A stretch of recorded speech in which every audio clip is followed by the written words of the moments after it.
बबीता बाहर आ जा। बबीता अरे सामने आ जाना। देख मुझे गुस्सा मत दिला। सामने आ जा बबीता। मुझे मालूम है तुम यहीं हो बबीता।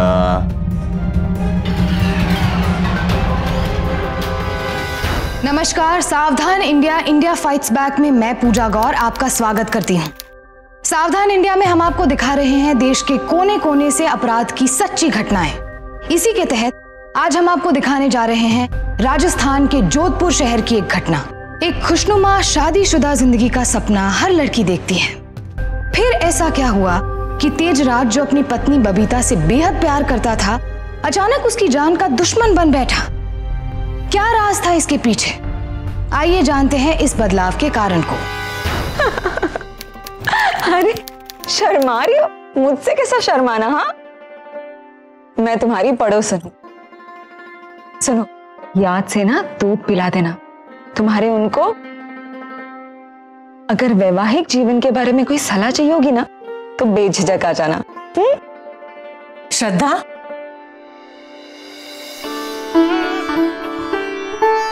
श्रद्धा देख तो तेजराज कहाँ है? जी अभी आई।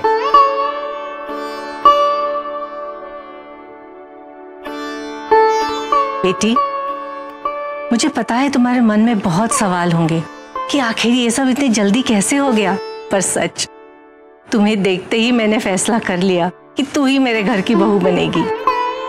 बोल बेटा, मेरे वंश को आगे बढ़ाने का सुख मुझे देगी ना? बोल। चलो चलो चलो चलो चलो चलो जल्दी। अभी सब क्या कर रहे हो आप? गिर जाऊंगा मैं। गिरना तो है लेकिन वहां। अरे श्रद्धा, अब तो इन्हें अकेला छोड़ दो, चल। ज्यादा तंग मत करना। श्रद्धा चलो। हाँ चल अभी।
हेलो, हाँ मैं आता हूँ।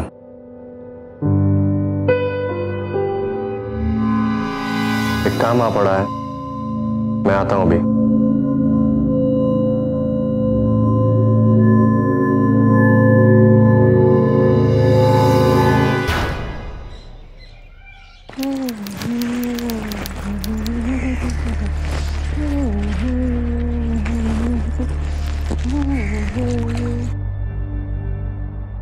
कुसुम, अरे ओ कुसुम,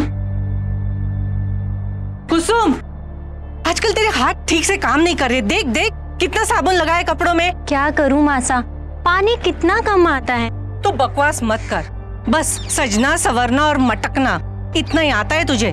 ले अच्छे से धो सुखा।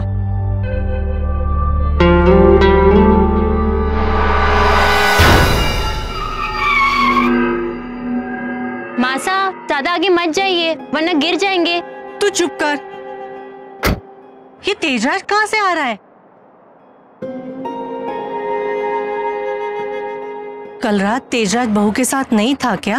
मुझे क्या पता मासा, मैं थोड़ी ना कमरे के बाहर पहरा लगा रही थी। बस ज्यादा मत बोल। अम्मा घड़ी माँ। अरे बेटी, तू क्यों ऊपर आ गई? मैं ही नीचे आ जाती थी। कोई बात नहीं माँ। अरे नाना बेटा, तू ये सब मत कर, तेरी हाथों की मेहंदी भी नहीं अभी तक उतरी। बेटी एक बात तो बता, कल रात तेजराज कब बाहर गया?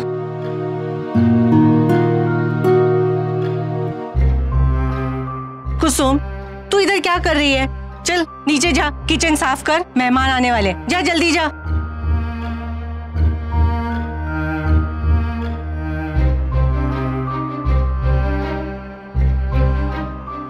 बेटी एक बात तो बता, कल रात सब ठीक था ना? नहीं माँ, वो उनको ऑफिस से कोई फोन आ गया था, कुछ जरूरी काम था, ऐसी कोई बात नहीं है। माँ कौन आने वाला है? वो अपने पड़ोसी श्रद्धा और उसके पति, वो खाने पे आ रहे हैं। देखो तेजराज को कहना तैयार रहे। जी। आंटी जी, हमें तो लगा नई बहू आने से आप हमें भूल ही जाएंगी। ऐसा कभी हो सकता है भला? आपसे कितनी बार कहा है, कहीं आया जाया करो तो कम से कम फोन तो बंद किया करो। 24 घंटे फोन, काम, बस। अरे भाई, फोन नहीं करूंगा, काम नहीं करूंगा तो तुम इतनी ऐश कैसे करोगी? सही तो कह रहे हैं, जब मर्द बाहर काम करेंगे तभी तो घर वाले सुखी रहेंगे ना। देखो अरे कबाब कहाँ है? आपके घर की तो स्पेशलिटी है ना कबाब। कुसुम पता नहीं काम के वक्त कहाँ चली जाती है। अरे बहू तू बैठ, मैं फोन लगाती हूँ। वैसे बबीता कैसा लग रहा है यहाँ? बहुत अच्छा लग रहा है।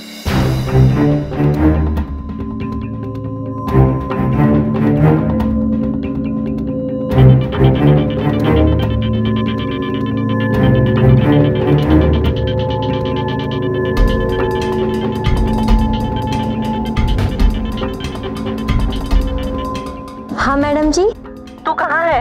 वो साहब का कमरा साफ कर रही थी। और तेज कहाँ है? जी साहब तो निकल गए। हाँ आती हूँ मैं।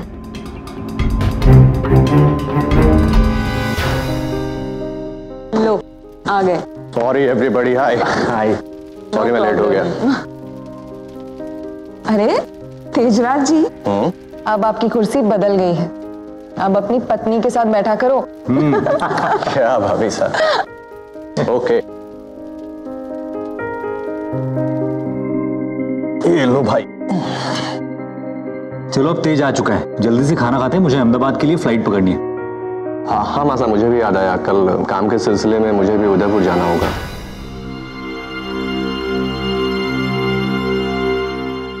अरे अपनी नई दुल्हन को छोड़कर? कमाल है आंटी जी, अभी कल ही शादी हुई और पत्नी के साथ रहने का मन ही नहीं करता। क्यों भाई, कोई दूसरा चक्कर वक्कर है क्या? हाँ जवाब दो। क्या भाभी साहब, भी कुछ इम्पोर्टेंट काम है इसलिए जाना जरूरी है, बट आई प्रॉमिस जल्दी वापस आ जाऊंगा।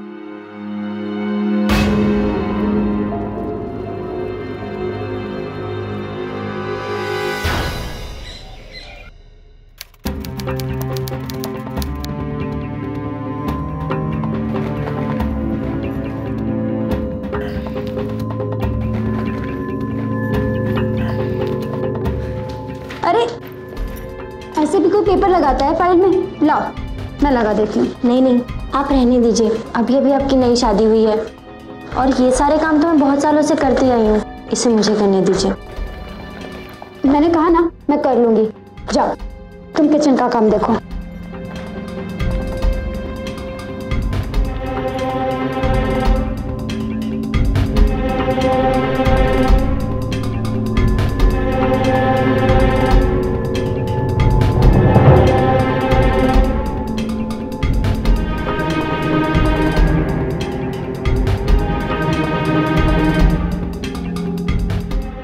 क्या कर रही तू यहाँ? उस अलमारी की तरफ क्या देख रही है? मैं तो बस फाइल रखने जा रही थी। ये फाइल इस अलमारी की है। कुसुम कहाँ है? कुसुम! वो मैंने उसको काम के लिए। Get out, get out! निकलो बाहर। तेजराज, क्यों डांट रहे हो बहू को? बहू, तुम बाहर जाओ, मैं इससे बात करती हूँ।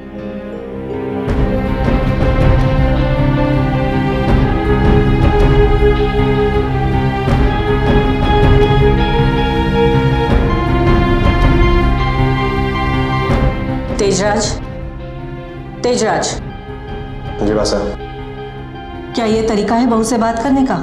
एक तो तू इसे टाइम नहीं दे रहा है और ऊपर से इस तरह से बात कर रहा है। 8 दिन नहीं हुए तुम्हारी शादी को और तुम्हें बहू की फिक्र नहीं है? क्या करूं मासा, काम में इतना बिजी हूं मैं। मुझे कुछ नहीं पता। देख, तेरी ये हरकत उस सच को बाहर निकालेगी जो आज तक इस जग से छुपा है। बड़ी मुश्किलों के बाद मुझे ये लड़की मिली है तेरे लिए। तू खुश रह और उसको भी खुश रख, समझे?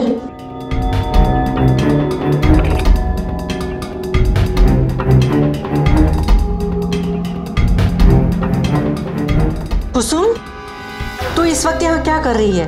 वो साहब ने मुझे बुलाया था, उन्हें भूख लगी थी।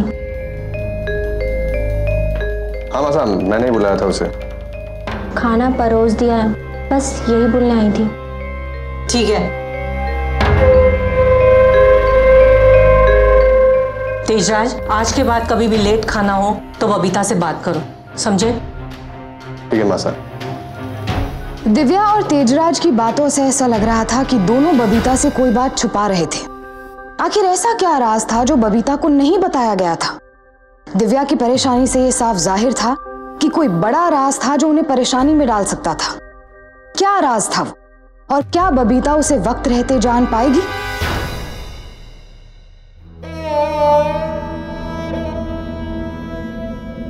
अभी कल ही शादी हुई और पत्नी के साथ रहने का मन ही नहीं करता। क्यों भाई, कोई दूसरा चक्कर वक्कर है क्या? हाँ?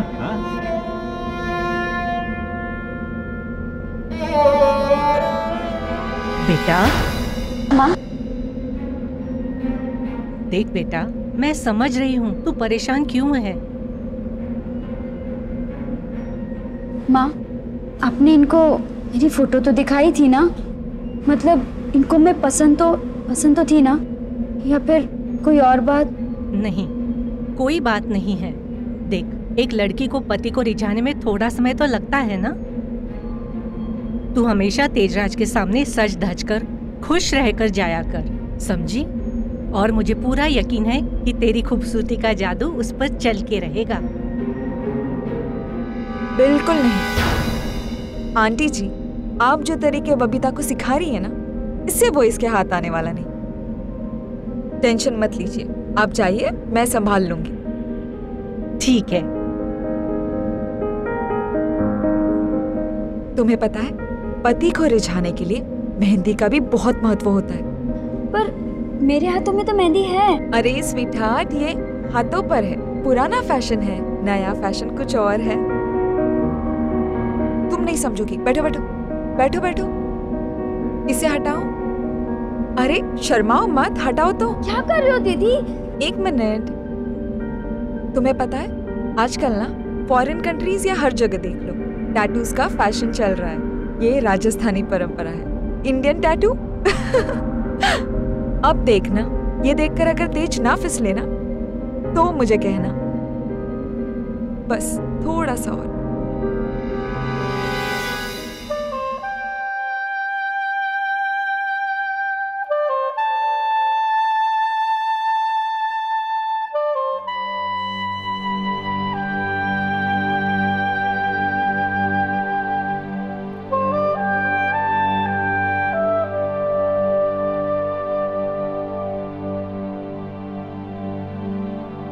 मैं आपकी पत्नी हूँ, आपकी खुशी के लिए जो बन पड़ेगा करूँगी।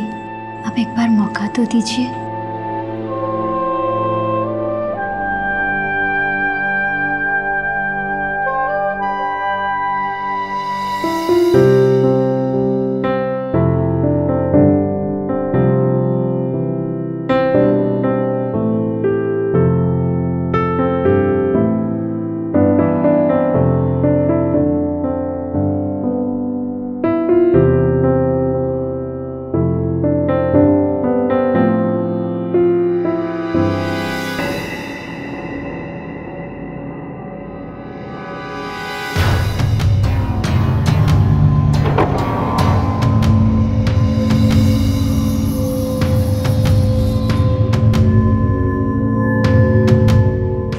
कुछ काम है।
अंदर आओ, आओ।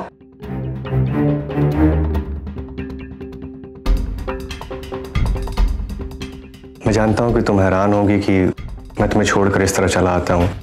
एक्चुअली काम का बहुत टेंशन है, बिजनेस ठीक नहीं चल रहा है और मैं सोचता हूं कि जब तक मैं इन सब चीजों को ठीक नहीं कर लूंगा मुझसे और कोई काम नहीं होगा। इसीलिए तुमसे रोज काम का बहाना करके यहां चला आता हूं। देखो प्लीज माँ को ये सब मत बताना। आई नो कि यू विल अंडरस्टैंड। हो सके तो मुझे थोड़ा टाइम दो। तुम चाहो तो यहाँ रुक सकती हो और अगर वापस जाना चाहो तो जा सकती हो। वापस?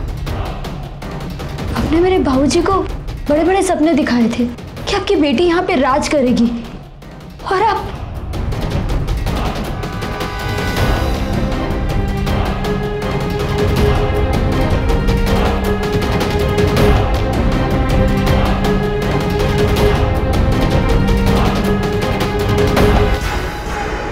बबीता मेरा पीछा करते हुए यहां तक आ गई थी, उसे शक हो गया। हमें अपने मिलने की जगह बदलनी होगी।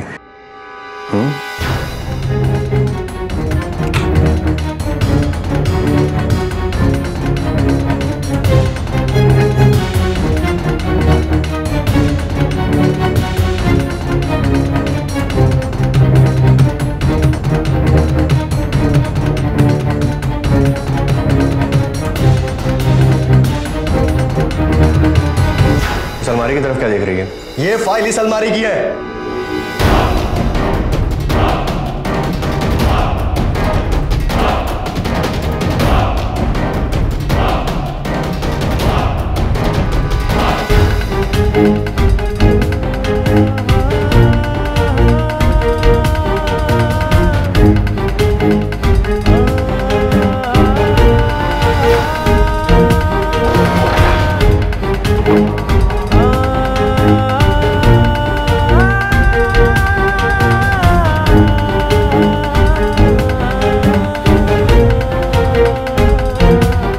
बबीता का शक सही निकला। उसका पति उसके साथ अजीब सा व्यवहार क्यों कर रहा था, अब उसे समझ आ रहा था। तेजराज की शादी पहले भी हो चुकी थी, पर यह बात बबीता से छुपाई गई थी। इतना बड़ा धोखा दिव्या ने उसे दिया था। बबीता के होश उड़ गए। वो ये जानना चाहती थी कि इतना बड़ा धोखा उसके साथ क्यों किया गया था। लेकिन इससे भी बड़ा सवाल ये था कि अगर तेजराज की शादी हो चुकी थी तो उसकी पहली पत्नी कहां थी। इन सारे सवालों के जवाब सिर्फ एक ही शख्स दे सकता था और वो थी दिव्या। इसीलिए बबीता अपनी सास दिव्या के पास पहुंची।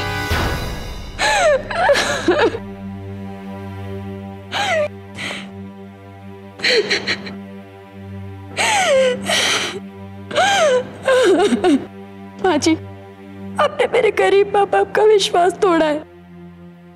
देख, मैंने तुझसे और तेरे माता पिता से झूठ बोला। ये बात मेरे और तेज के सिवा और कोई नहीं जानता था।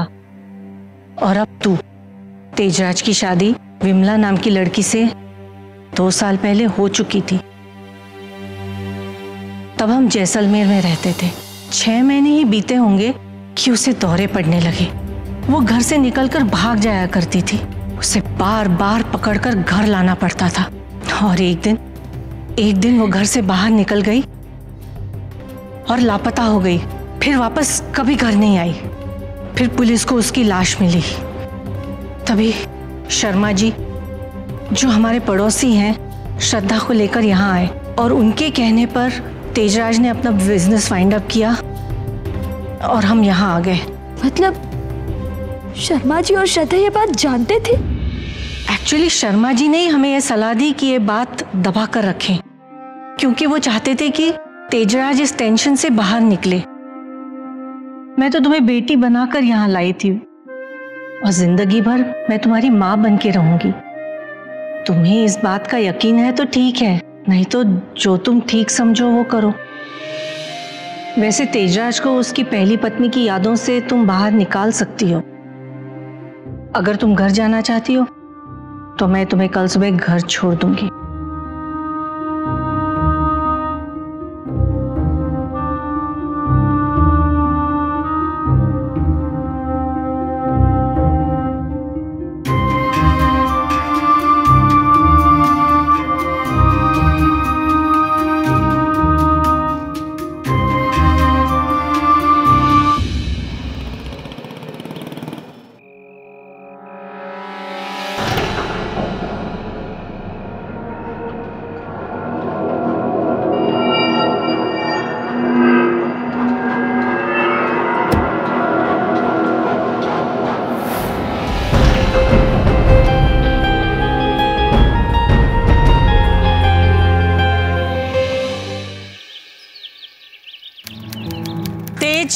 यहाँ आओ।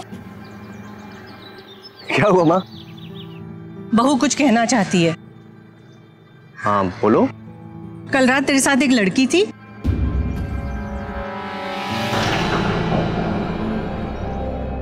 क्या बकवास कर रही तू? माँ कल रात ही मेरे पास आई थी और कोई नहीं था मेरे पास। तेरी कसम माँ, मैं अपनी पत्नी के अलावा और किसी से प्यार नहीं करता।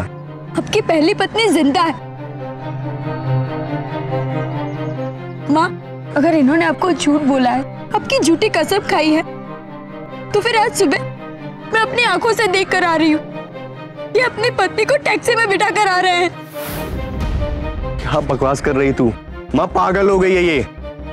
माँ मैं होटल जरूर गया था और ये मिलने भी आई थी वहां पर, लेकिन ये तू क्या प्रूव करना चाहती है? मैंने तुझसे पहले ही कहा था इसकी पहली बीवी मर गई है। माँ बहुत हो चुका, अभी तू चल। तुझे पुलिस में कंप्लेंट करनी है ना? छोड़ो इसे, तुम छोड़ो, होश में आओ। तुमने झूठ बोला इसे। अगर ये पुलिस में गई ना तो सबको हथकड़ी लग जाएगी। बबीता तुम अंदर जाओ।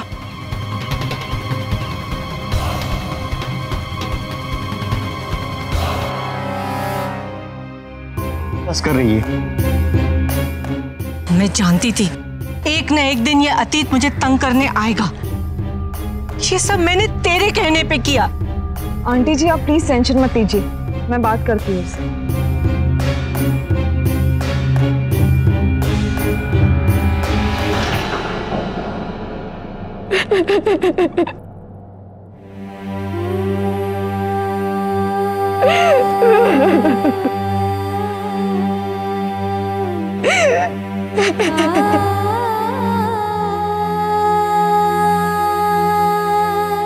बबीता, बबीता प्लीज रोना बंद करो। देखो जो हो गया उसे बार बार याद करके कोई फायदा नहीं। तेज और आंटी जी ने अपनी इज्जत की खातिर ये बात छुपाई। प्लीज उन्हें माफ कर दो और अपनी नई जिंदगी की शुरुआत करो। दीदी, मैंने उनके साथ एक लड़की को देखा था और मुझे लगता है कि वो उनकी पहली पत्नी है। ये तुम्हारा वहम है। क्या है ना बबीता, जब परेशानी दिमाग पर चढ़ जाती है तो हमें वही दिखता है जो हमारा दिमाग दिखाना चाहता है, इसलिए भूल जाओ ये सब।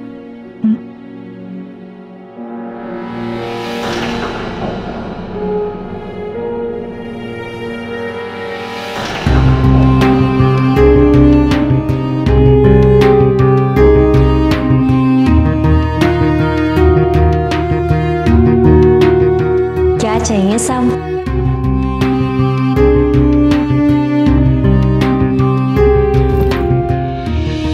ये रख और यहाँ से हमेशा हमेशा के लिए चली जा। और जो कुछ भी हुआ है उसके बारे में किसी को भी बताया तो तू जानती है ना। मैं चली जाऊंगी साहब, पर माजिसा को मैं क्या बोलूं? ज्यादा समझदार बनने की कोशिश मत कर। मासा को मैं समझा लूंगा। और सुन, दोबारा लौट कर मत आना, समझी?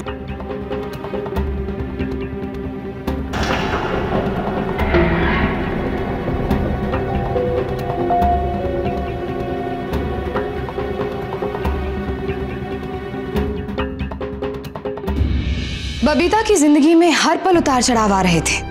उसने खुद अपनी आंखों से तेजराज को किसी औरत को टैक्सी में बिठाते देखा था। उसका मन कह रहा था कि वो औरत तेजराज की पत्नी विमला है। बबीता के सामने कई सवाल खड़े हो रहे थे। वो इस सच्चाई पर से पर्दा उठाना चाहती थी क्योंकि तेजराज के अतीत पे पड़ा पर्दा उसे उसके साथ जीवन बिताने में कठिनाइयां पैदा कर रहा था। लिहाजा उसने दिव्या और तेजराज से इस बात की माफी मांगी ताकि वो खुद को और हालात को थोड़ा वक्त दे सके और शायद असलियत तक पहुंच सके। दूसरी ओर तेजराज का कुसुम को इस तरह से पैसे देकर हमेशा हमेशा के लिए उस घर से बाहर निकालने का फैसला किसी षड्यंत्र की ओर इशारा कर रहा था। ये कहानी अब और पेचीदा होती जा रही थी और बबीता पर खतरा बढ़ रहा था। मासा, जाओ।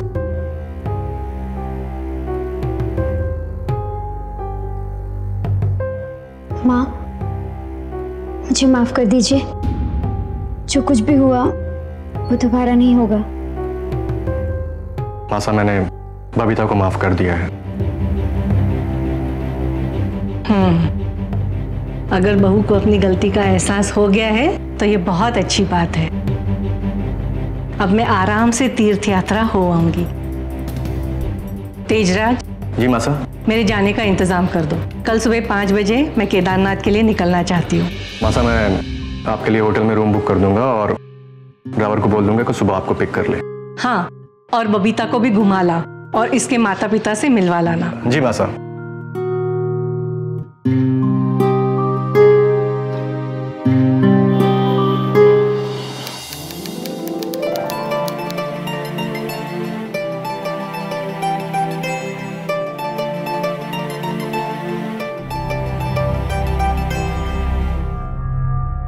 पास आओ।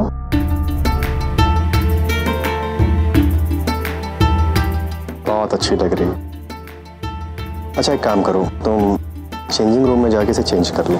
चेंज करके देख लो कैसी लग रही है। ठीक है, चेंजिंग रूम में जाओ।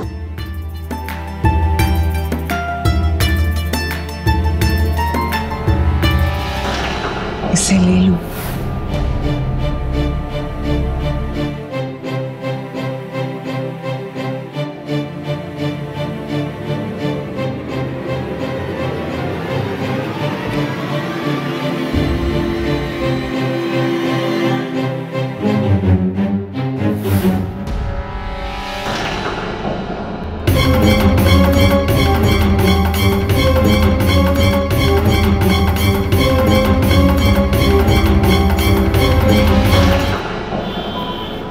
बेटा तू खुश तो है ना?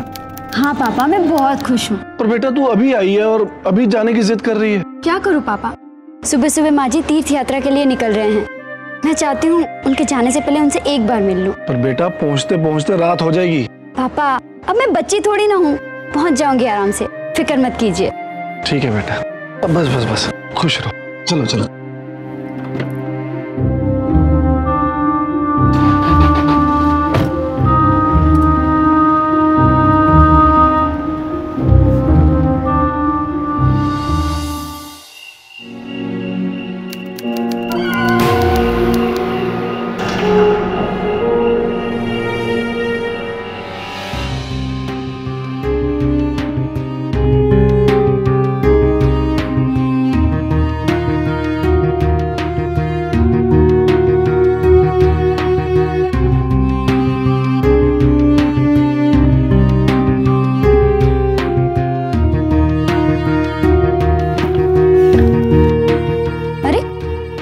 साड़ी कहाँ गई? दुकानदार ने तो बोला था कि जैसे ही ब्लाउज बन जाएगा साड़ी भेज देगा। अभी तक नहीं भेजी क्या?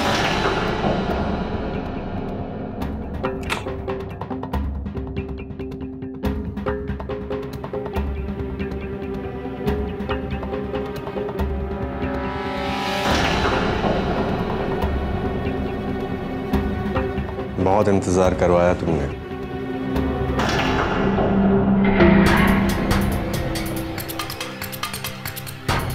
इंतजार तो तुमने करवाया। जब से बबीता से शादी हुई है मेरे लिए वक्त ही नहीं है, भूल ही गए। अरे नहीं, ऐसा नहीं है, हमारे लिए तो वक्त ही वक्त है।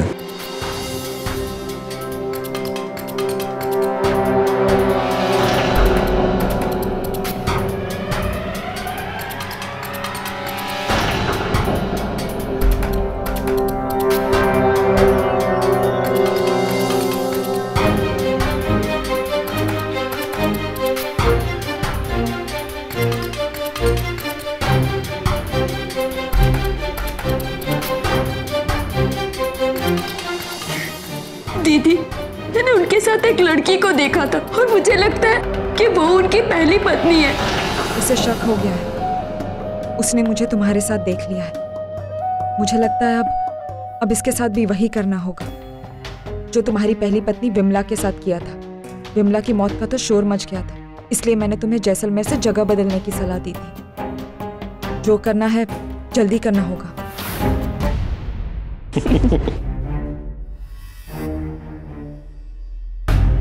वाह, और तुम्हें मालूम है उस कुसुम को हमारे बारे में सब कुछ पता चल गया था। इसी वजह से तो तुमसे मिलना नहीं हो पा रहा था। 24 घंटे सर पे सवार रहती थी, इसीलिए मैंने उसे पैसा देकर हमेशा के लिए भगा दिया। और उस बबीता को तो ऐसा डराया है, फिलहाल 1 हफ्ते के लिए अपने पापा के पास ही रहेगी। और रही बात मासा की, तो वो तो सुबह सुबह ही तीर्थ यात्रा के लिए जा रही हैं। कुछ समझी? अरे तो अब इतना इंतजार क्यों करवा रही हो? हाँ,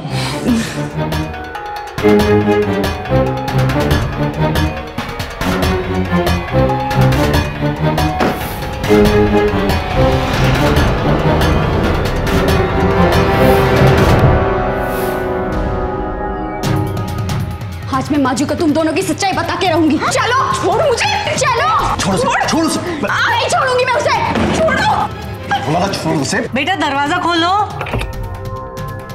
क्या हुआ मासा? बेटा मैंने कुछ आवाज सुनी, बबीता वापस आ गई क्या? अरे नहीं मासा, बबीता तो मायके गई हुई है ना। आपको कुछ वहम हुआ होगा। मैंने सोचा जाने से पहले तुमसे मिलती जाऊं। हाँ मासा, आप चलिए, मैं आता हूँ, मैं तुरंत आता हूँ नीचे। ठीक है बेटा।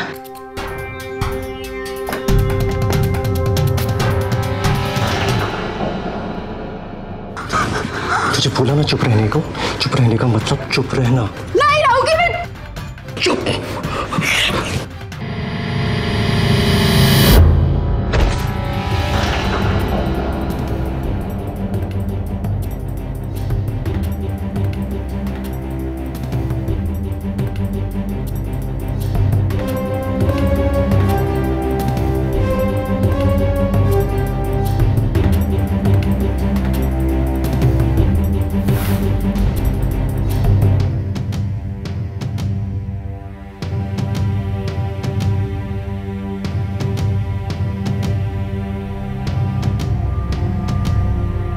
आए लागू मासा। जीते रहो बेटा।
बबीता,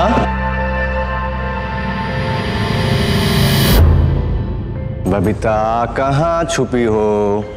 बाहर आ जा। बबीता, अरे सामने आ जाना।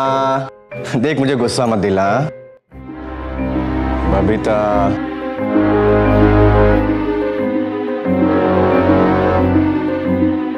Babita, please come. मुझे मालूम है तुम यहीं हो।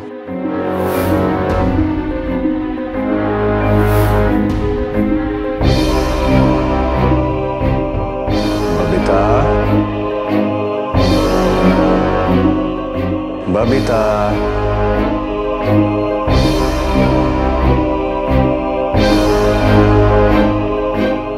बबीता, बबीता, अरे बाहर आ जाओ ना।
साहब ने मुझे धमकी दी थी कि अगर मैंने उनके और श्रद्धा जी के बारे में किसी को भी बताया तो।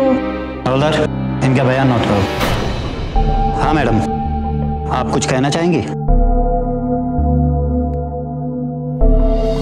मुझे तेजराज पर शक हुआ। फिर मैंने बबीता के घर फोन किया और उन्होंने मुझे बताया कि बबीता सुबह ही घर के लिए निकल गई थी और मेरा शक यकीन में बदल गया।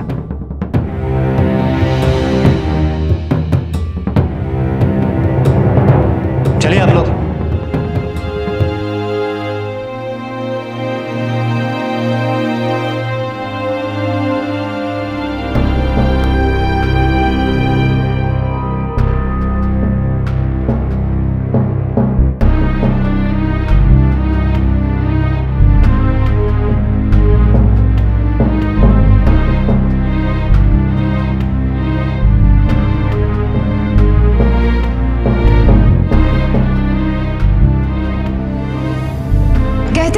बुराई पनपती है वहीं उसे रोकने के लिए अच्छाई भी होती है। जैसे बुराई शैतानी दिमाग की उपज होती है, वैसे ही अच्छाई सूझबूझ, संयम और थोड़ी सी हिम्मत से आती है। और यही कर दिखाया दिव्या और बबीता ने। बेशक दिव्या अपनी पहली बहू को तो नहीं बचा सकी, पर जैसे ही उनकी पुरुषोत्तम जी से बात हुई, उन्हें तेजराज पर शक हुआ और उन्होंने अपनी सूझबूझ और हिम्मत दिखाते हुए बबीता की जान को बचा लिया। तेजराज और श्रद्धा पर आईपीसी सेक्शन 302 के तहत विमला के खून का इल्जाम साबित हुआ और उन्हें उम्र कैद की सजा सुनाई गई। साथ ही आईपीसी सेक्शन 497 के तहत दोनों को अडल्ट्री यानी कि व्यभिचार के लिए 14 साल की सजा सुनाई गई। शादी एक बेहद ही पवित्र बंधन है, पर जरा सी लापरवाही से ये बंधन आपकी पूरी जिंदगी में जहर घोल सकता है। इसलिए ये बेहद जरूरी है कि अपना जीवन साथी चुनने से पहले आप उसकी पूरी तरह से जांच पड़ताल करवा लें, ताकि आपका आने वाला जीवन सुखद हो।